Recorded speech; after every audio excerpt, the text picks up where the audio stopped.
Hello and welcome to the pod. I'm Nathan Fink. I'm Jasmine Torres-Allen, and this is New Hampshire Family Now, a show about building family in the Granite State.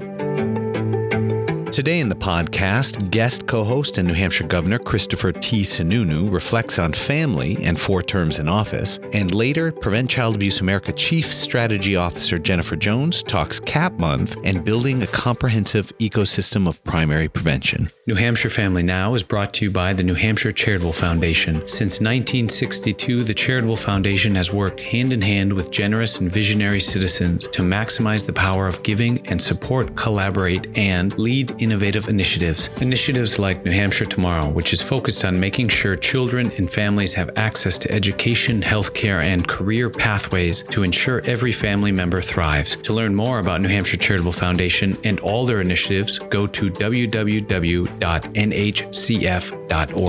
This podcast was also brought to you by Family Support New Hampshire. Family Support New Hampshire is NH's coalition of family resource centers and family strengthening programs that exist to ensure Granite State families have access to resources so both caregivers and children can succeed, because supported families are strong families. To find a family resource center near you, visit www.fsnh.org. Hello and welcome to the podcast. Today on the show, we have a very special guest co-host, the 82nd Governor of the great state of New Hampshire, the Honorable Christopher T. Sununu. Governor Sununu, welcome to the podcast. No one's ever gotten that right, so not twice in a row, at least. As you well know, it's Child Abuse Prevention Month, where we focus on making sure families have what they need when they need it, which is something we will talk about. But first, I wanted to pivot to you and your family, because I know that there's a lot on your horizon, having decided not to run for the governorship and in the federal level. And so I wanted to know, what was that conversation like in your home? Oh boy. Yeah. You know, you ever look out into the ocean? The way you put that, I like it. You said there's a lot on the horizon, and there is, but it's just over the horizon. I can't see, like, the curvature of the earth is like, I got to stand on my tiptoes to see what's really over there.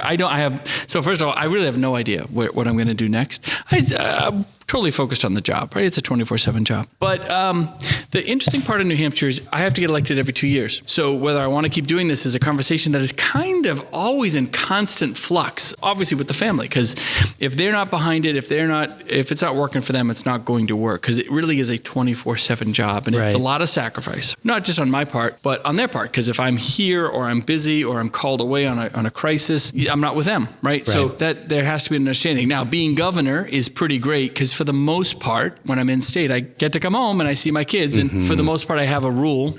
I say for the most part because I can't say it's probably 100%. But if I'm not traveling, my rule is either I'm up having breakfast with my kids or I'm home and having dinner with my kids. So you actually have to park those time frames. Schedule.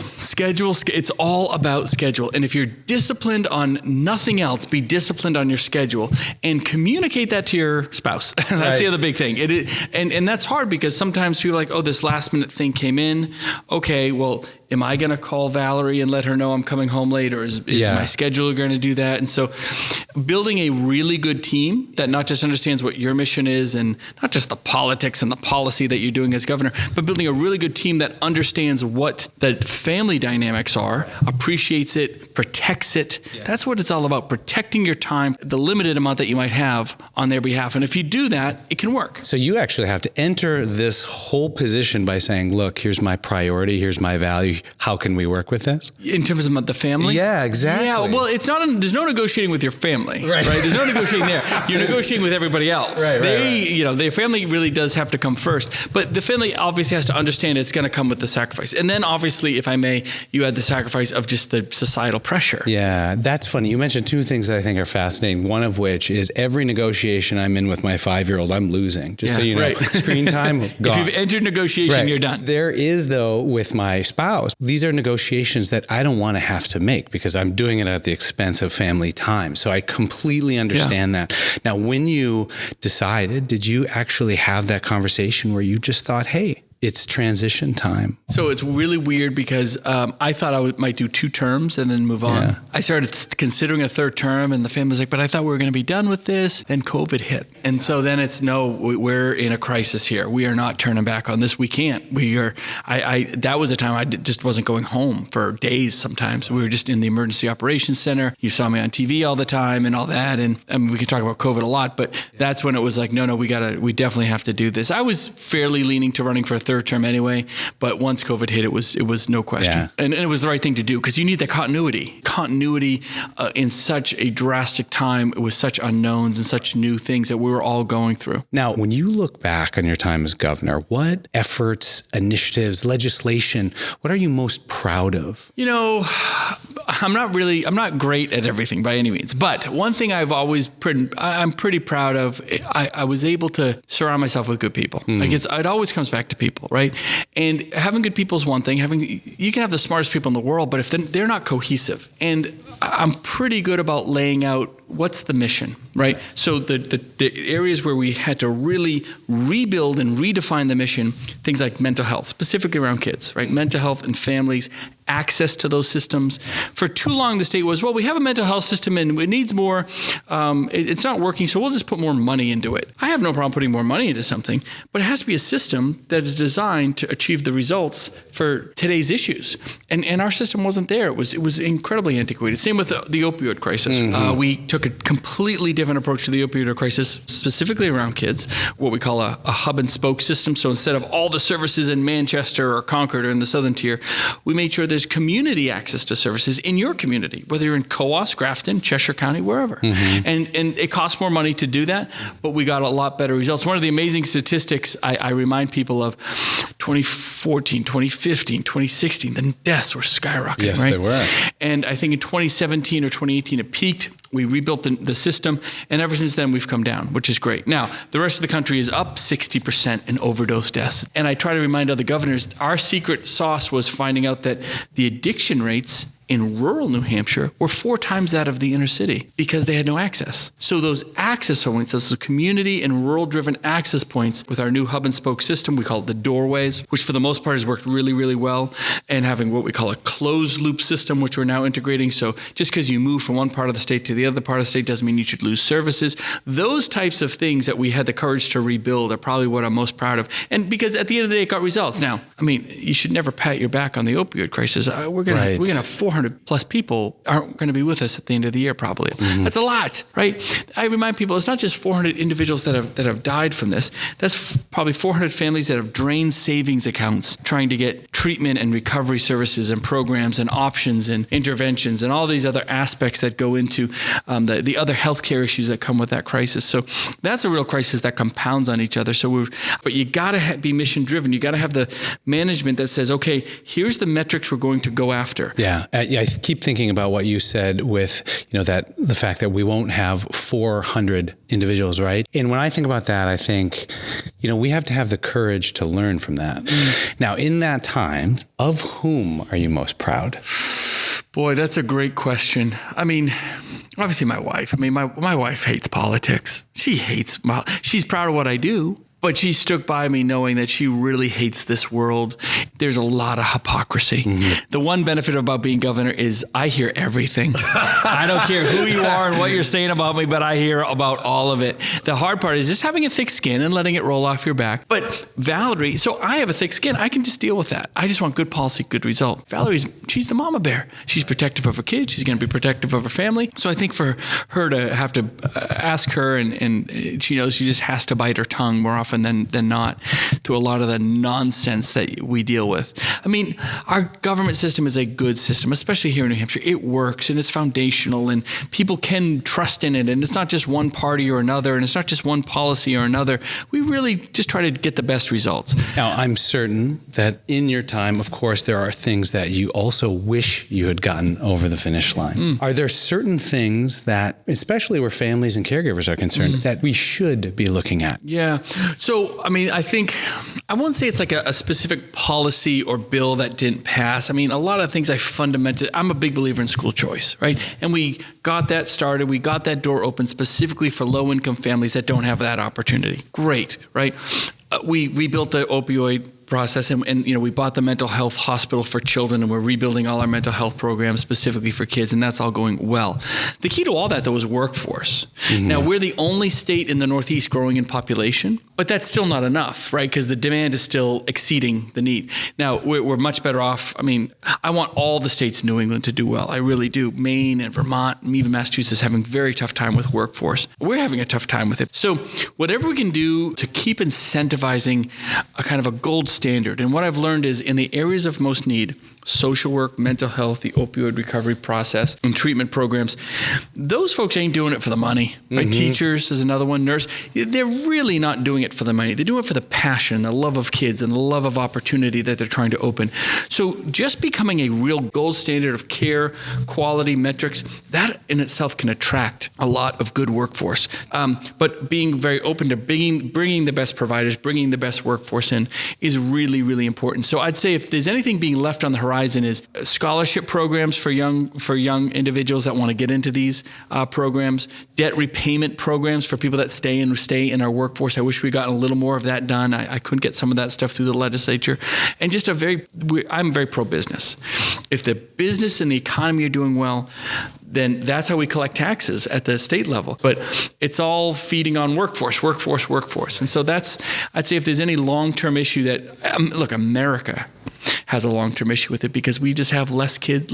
That next generation, right? They're having less kids later in life. Right. It's hard to find people. It's a generational issue, right? It's not no one individual's at fault, but that's our reality. And so anything we can do to incentivize that to keep us a little ahead of the crowd would be pretty great. Yeah. Now I'm hearing you talk about all these different perspectives, all of these different things that, as an adult, we arrive at these perspectives based on everything that we've had to interface in our lives, right? Yeah. So now I know you have children. You have children that are now post high school, kind of pre-career. Two of them, right? Yeah, I have a 19, 18-year-old. And then you also have a younger one. 11. Yeah, Leo's 11. And how old are your kids? 5 and 8. Holy cow. Yeah, so I've got some time. You're in the fun zone.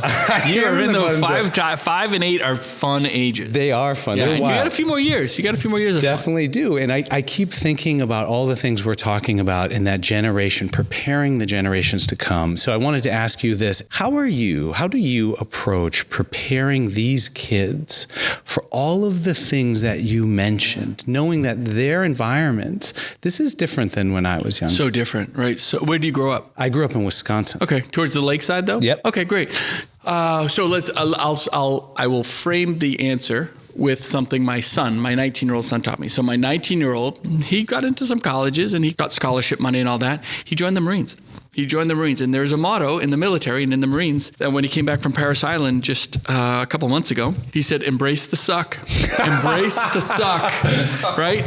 There's a lot of suck out there, but embrace it. Don't fear it. And I do that as a parent. And what's the suck? Watching your kids fail, watching them have a tough time, providing right guidelines, right? Not pushing the failure by any means, of course, but understanding that the best thing you can do is set up a system where your kids are constantly failing better. And when we don't do that as parents right now, right? And by the way, it's not our kids. People say, oh, this generation of kids, they're soft and all that kind of stuff. That's our fault. That's our fault. We tend to want to spoil our kids and protect our kids and wrap them in bubble wrap and the whole 9 yards. And so the best thing you can do as a parent is embrace the toughest aspect. Because remember how resilient you were as a kid? I mean, we've all had tough times. But for the most part, we can be pretty resilient, both physically when we scrape our knee, but it's going to happen at some level. So let's embrace it in a way that teaches our kids how to deal with it, how to communicate and that's the other thing. It's hard on us, but the best thing I can instill in my kid is, tell me what's going on, man. I'm not going to I can't just wave a magic wand and fix all your problems. I find that if the kids feel comfortable at least communicating to you as a parent,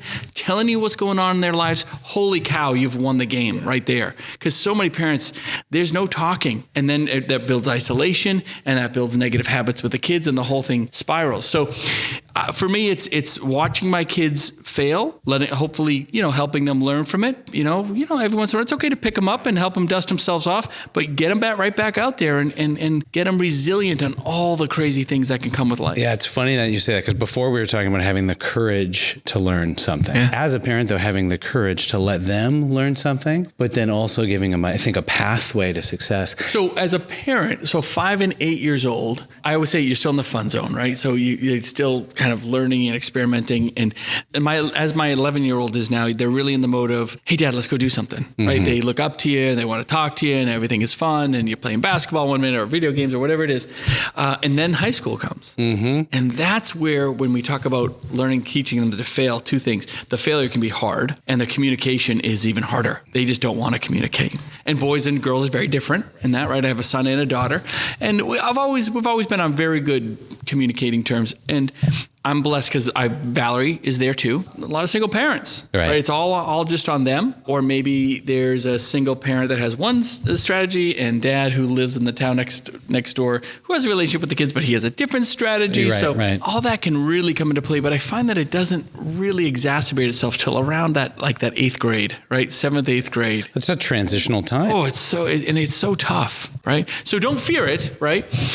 Do you find that you have friends like with high school age kids where you go, and they keep preparing us, but you're kind of always in the phase you're in. Like, I don't know any better other than these arguments I get in with a 5-year-old.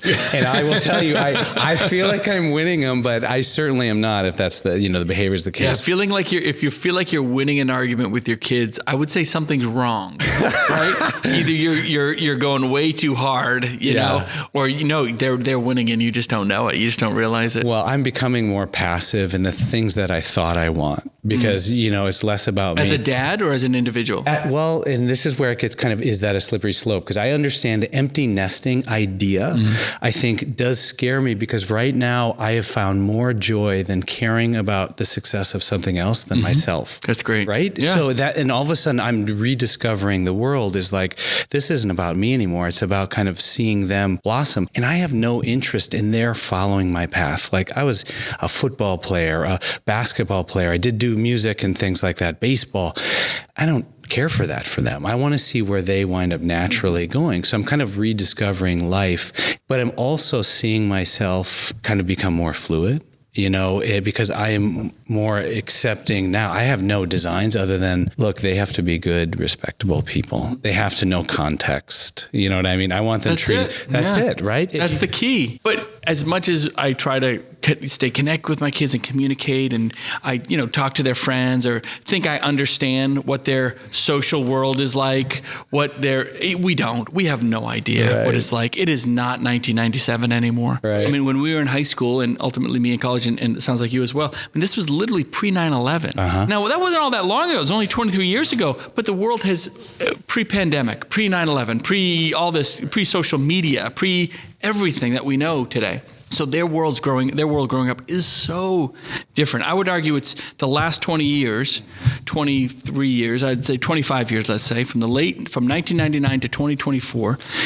America has changed greater in that 25 years than literally ever before with communication technology, politics, all of it, and not all for the better by any means.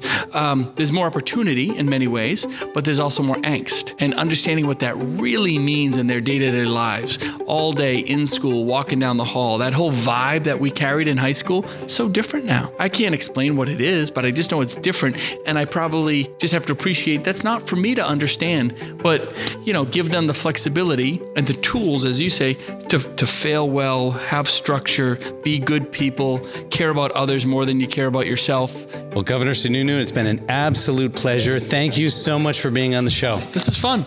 And when we come back, Jennifer Jones of PCA America joins us. Don't go anywhere. Today's show was brought to you by Bank of New Hampshire. For 193 years, Bank of New Hampshire has put customers and communities first. With the expertise to help you realize your goals, their technology makes banking easier, and the friendly faces will make you want to visit in person. Want a bank that has your back? Bank of New Hampshire are your people. For more information, visit bnh.bank or call 1-800-832-0912. Member FDIC. Today's podcast was brought to you by Dartmouth Health Children's. As the only comprehensive pediatric healthcare system in the region, Dartmouth Health Children's promotes health, advances knowledge, and delivers the best patient and family-centered care for infants, children, and adolescents. Shared knowledge from expert providers across the system increases their ability to care for patients and families close to home. From annual checkups to specialized treatments, Dartmouth Health Children's is dedicated to ensuring all children live their happiest, healthiest lives. For more information, visit childrensdartmouthhealth.org. That's childrens.dartmouth-health.org. Hello and welcome back to the podcast. Today on the show, I'm thrilled to be joined by Prevent Child Abuse America Chief Strategy Officer Jennifer Jones, who not only has served as a director of many child and family serving organizations and initiatives, but also hails from the territory of Wisconsin. Wisco, if you know it's good for you. Jennifer Jones, welcome to the podcast. Nate, so great to be here. Thank you so much. I also just wanted to say, yes, of course, we have sort of this Wisconsin connection. We have to be careful because this is going to quickly turn into me and you talking about best blood Bloody Marys and where to get them. Exactly. So truly, thank you for coming on. I know you and PCA America team are incredibly busy given that it's Child Abuse Prevention Month and that you've recently released, not to mention co-authored, a theory of change for primary prevention in the U.S. But before we get to that and the theory of change, help me understand what primary prevention is and why it's so important to us all. Sure. So first, I just want to acknowledge there are a lot of really great and incredible activities being planned all over the country. I'm sure there in New Hampshire as well, really to bring awareness to the importance of child abuse and neglect and prevention in particular. And so at the national office, as you know, Nate, we're sponsoring Wear Blue Day on April 5th. We have Digital Advocacy Day on April 16th. And then new this year is this National Day of Giving, which we're doing on April 23rd in partnership with all of our state chapters. And then we're also co-hosting a bunch of local, well, I shouldn't say a bunch, but several local events in Chicago, which is where we're headquartered, as you know. So just wanted to call out all the great things that are happening for CAP Month. So I, as you know, Nate, and I just, want to acknowledge, you can Google primary prevention and actual definitions come up, right? There are certainly definitions that people look at and seek out around what primary prevention is. But what I like to say when I talk about or sort of explain primary prevention is this idea that we need to create the conditions for all kids and families and communities to thrive. And so what does that mean? It's about addressing the social determinants of health. So we know that that includes a number of things. It includes health, certainly health access, mental health. It also includes housing and transportation and poverty and systemic violence, right? And so we don't want to just prevent kids and families from coming to the attention of the child welfare system or prevent them from going into foster care. We actually want to reach families before they are in crisis. So we want to make sure they have what they need when they need it, and they can get it in the communities where they live. They can access it in the communities where they live. And so in essence, we want to ensure that all kids and families are living a purposeful and happy life with hope for the future, which is what our North Star is for our new theory of change. I love what you're saying about this idea even of creation. The idea of creation to me suggests that there is a role for us to play in it, right? We're not passively sitting by saying, all right, if we are preventing something, we're actually creating more nurturing environments with hopes that we develop some sort of system where people thrive. So I wanted to ask this idea then, because a lot of the times we think about our families and from a bootstraps lens, like if you don't have these things, it's somehow reflective of the caregiver you are. So when we look at what environments can do, if we create them, why is that significant a perspective change for families? I think that's a great question, Nate. And I think what our common narrative is in our country is that it's the individual behavior, right? And we even talk about that when we talk about ACEs, right? When we talk about adverse childhood experiences, it's my individual experiences and circumstances and situations. And rarely do we talk about the systems and the conditions that actually perpetuate individual ACEs. And so, Dr. Wendy Ellis did some great work, her team around the pair of ACEs, which really brought to light the fact that there are all these conditions, adverse community environments that exist for all of us. And so it compounds our individual ACEs. And so we need to go beyond. And I think our prevention field is getting there, but it's taken us a while. We need to go beyond thinking about just parenting classes or individualized interventions and programs. What are the systemic factors and the conditions that people live, work, play, and pray in every day that are contributing to whether you're well or not? And so this idea of, and I know we'll get there, but this idea of this ecosystem is really about how do we address those systemic conditions so that we're not just preventing those individual ACEs, right? We're not just preventing ACEs, but we're actually promoting health and wellness and happiness and positive childhood experiences and all the things that we know are critical to making sure that families are safe, kids are safe, and they have the financial stability and economic mobility that we all need and that we all know is really important to us being, creating safe, stable, nurturing relationships and environments. So I think it's really, we need to go beyond the individual. It's important, right? We know that programs and services and interventions are critical and a component of this ecosystem, but we really need to start addressing those systemic issues if we really want to make true, meaningful, authentic change in our country. Now, there certainly, though, has to be a nowness to this issue for you as an organization and as an individual to really write yourself into it with a theory of change.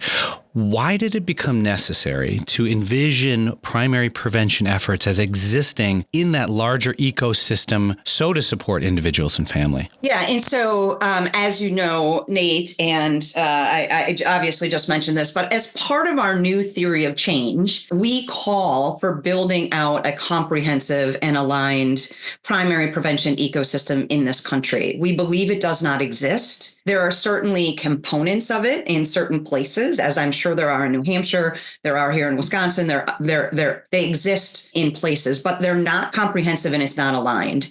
And so we believe that in order to address these systemic conditions that we've been talking about, we need this comprehensive primary prevention ecosystem that includes a diverse array of actors working in this collective manner. We talked about this idea around collective responsibility with a shared sense of urgency. And so the research shows that all 7 of these levers must be present in this ecosystem if we're going to achieve our aspirational outcomes and ultimately our North Star. And so these include things like shifting mindsets, right? Having policies and practices in place that support positive and equitable childhoods for all kids. And then the idea, which we talked about, the idea of family supports and programs and services and interventions, right? It's those things like home visiting and family resource centers that are accessible. People can get them wherever they live. But if you notice,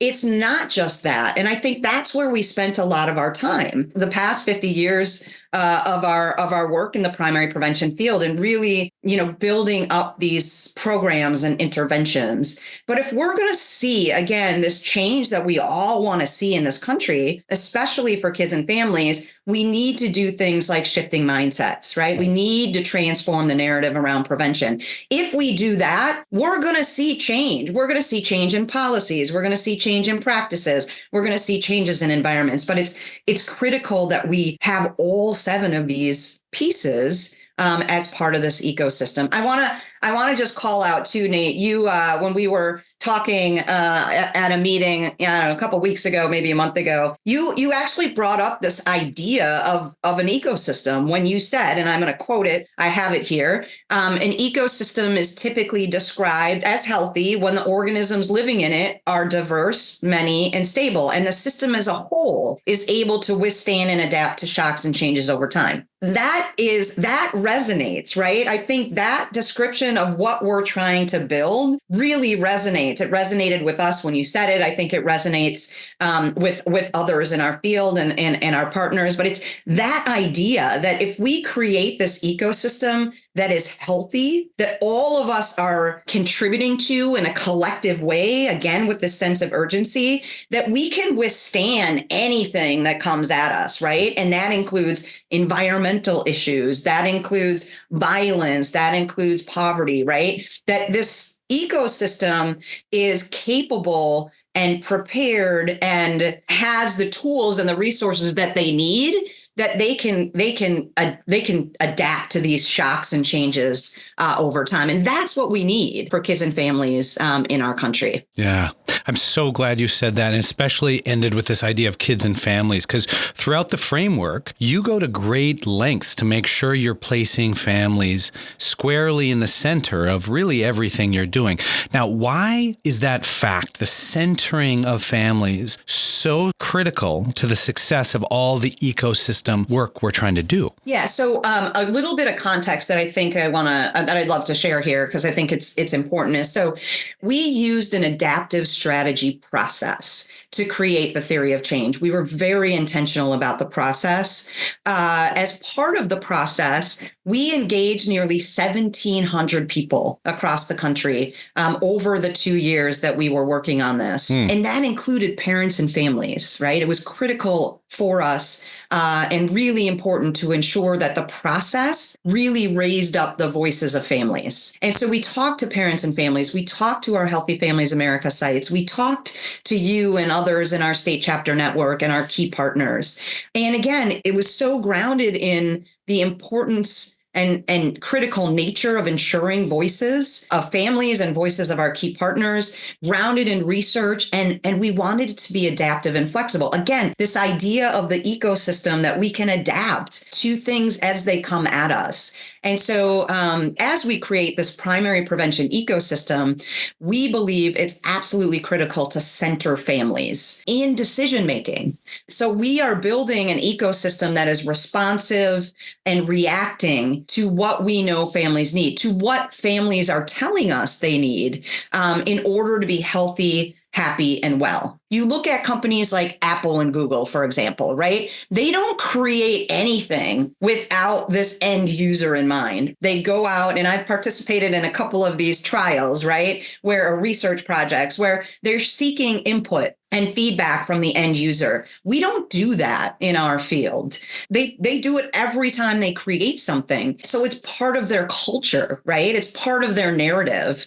And we need to make sure that not only are we seeking input and feedback, but that families are actively engaged in the co-creation and in the decision-making throughout the entire process, so that it's actually part of our organizational DNA. And that is going to create an ecosystem that will be successful, that will be responsive, and that will be adaptive to families' needs and wants. That reminds me of a story a good friend who's an architect told me around human-centered design. He was saying, if you want to design a park that has a system of walkways through it, plant grass, and then 2 years later, pave over where the trails are. That's human-centered design, right? But he also said that's a nightmare for architects because they want to control behavior. That's a great example. And it is, because we do this all the time in systems, right? We assume that we know what is best for families. Right. And when we, instead of saying, okay, you come into the child welfare system and we're going to give you parenting classes, instead of just automatically assuming that they need parenting classes, why not ask families what they need? And oftentimes we find, and this is based on the research and surveys and feedback, that what they need is financial support, right? They need stability. They need economic mobility. And so we should be responsive to that, and we should be creating interventions and programs that respond to that, as opposed to thinking we know what's best and we give folks what they do not need. Yeah, you and I talk about this all the time. When you give families what they need, good things happen. And we know this, Nate, that families know what they need, right? And they know best what they need. You know what's best for your family. I don't know what your family needs, and the same, right? And so engaging families and caregivers in the conversation, in the design of what it is we want to create, and especially this idea of an ecosystem, is absolutely essential to, and will show and prove whether or not we can be successful if we're successful in co-creation and co-design. Now, there's a lot of buzz around the theory of change here in New Hampshire, and I know in other states as well. So if I'm another organization or stakeholder, and I want to get involved, how should a family supporting agency approach understanding and even implementing a document like the theory of change? Yeah. And so thank you for that question. We, as you know, Nate, because you were there, we announced our theory of change at our national conference. Melissa Merrick, our president and CEO, announced it in our opening address in Baltimore last August. We had a sold out crowd. There were over 1,200 people. It created a lot of buzz and excitement. And there continues to be great momentum around this work across the country. And so we're hearing things like for the first time, it finally feels like we have something that we can collectively embrace and we can all rally behind. And so it became pretty clear throughout our process, throughout the adaptive strategy process over the last 2 years, that the value of this theory of change is not just about PCA America, right? So when we embarked on this initially, we were creating a theory of change for Prevent Child Abuse America. And it became pretty clear early on that this is about a primary prevention framework for the entire country. Like our contribution to the field is this idea of an ecosystem, this idea that we can achieve these aspirational outcomes and this North Star if we all collectively unite and work towards it. And so we created this plug and play theory of change where anyone in our network or any one of our partners can insert their strategies and their values and beliefs, and it will all align. Their efforts will all align up to our shared work to build this comprehensive primary prevention ecosystem and obviously achieve the shared outcomes. We see this among the state chapters. How does New Hampshire's work or Colorado's work or Virginia's work or Oregon's work? What are the strategies that they need to employ in order to build this ecosystem? And so we have this plug and play theory of change, but we also have a number of tools and templates that we're building out to really help folks, our state chapters and others who are really interested in becoming part of this movement. People can go to our website. They can contact me. They could probably contact you, Nate, because you are doing some great work there in New Hampshire. So really anyone can participate in this, in helping to achieve our aspirational outcomes and our North Star. Now, if listeners want to hear more about the work, what you do, where can they go? So as I mentioned, Nate, anyone who is interested in our theory of change, they can download the full document on our website. It also includes the plug and play theory of change template, and we will continue to upload tools and templates. They can reach out to me and other staff of Prevent Child Abuse America. Certainly, as I mentioned, they can reach out to our state chapters as well. But I also want to just, call out, Nate, the incredible work that you all did in your 2024 resource guide for New Hampshire. I think you did an incredible job really talking about the ecosystem in the context of what it looks like in New Hampshire, how it's being implemented, what are things that, you all need to think about in your work. So folks can come to us, but more importantly, they can go to you and in particular, go to your resource guide, because there's some just incredible information and insight in there about how this work applies to the great work that you're doing in New Hampshire. Well, I appreciate that. We certainly couldn't have done it without you, your hard work, your research, and your wonderful theory of change. Jennifer Jones, it's been incredible. Thank you so much for coming on the show. Nate, thank you so much for having me.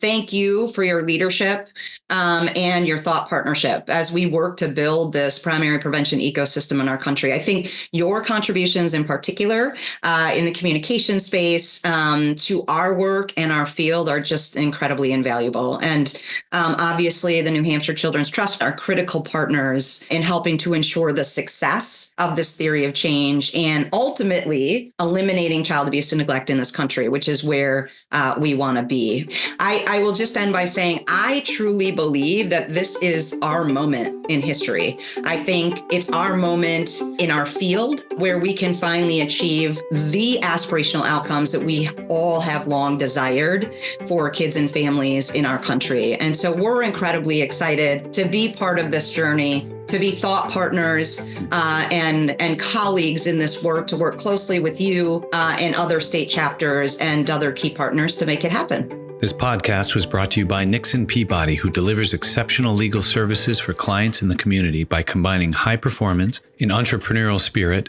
deep engagement, and an unwavering commitment to a culture of collaboration, diversity, and humanity. Nixon Peabody works with universities, hospitals, and nonprofits of every size to maximize impact. For more information, visit nixonpeabody.com. Many thanks to the Samuel P. Hunt Foundation for sponsoring this podcast. Established in 1951, Samuel P. Hunt Foundation is a Manchester-based, independent nonprofit that provides grants primarily for the arts, children and youth services, faith-based organizations, educational institutions, healthcare, and human services. New Hampshire Family Now is listed on Apple Podcasts, Spotify, Google Podcasts, Amazon Music, Stitcher, iHeartRadio, and more. Listen